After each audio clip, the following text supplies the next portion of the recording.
Hello mga ka-sideline, mayong hapon day diha sa inyong tanan no.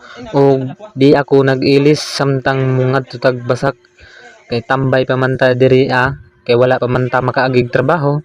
Tara, uban isa ko ninyo maglingaw-lingaw sa ta sa basak. Samtang nagbaktas ta, ang init aradyong bagtika.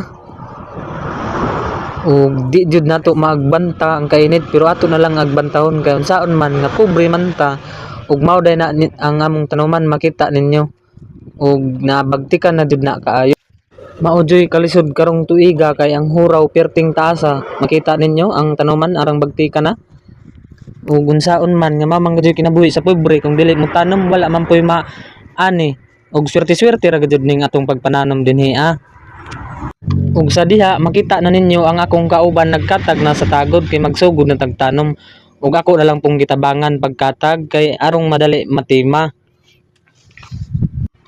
Samtang naghuwat ta sa linya ato sang hinay-hinayan pagtalpok atong badbaran sa tagod ug pakitaon mo nako sa akong pagtanom hinay-hinay ra basta kanunay. Ug mao ni among nahuman mga ka-sideline, tulo pa lamang kaluwang kay akong kauban gipang-uhaw naman tuwa sila nanginom sa ubos.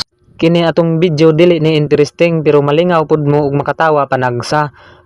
Kay kining atoa lingaw-lingaw ra ba sa atong kinabuhi samtang naata dinhi sa probinsya ug mao na ni among na human sa usa ka kahon ug tapay ugma among balikon. Kay ang akong kauban gipangsakitan naman og likod, naghinay-hinay na lang sila tanom kay unsaon man nga bag-o pa man ang akong kauban dili pa man ni veterano.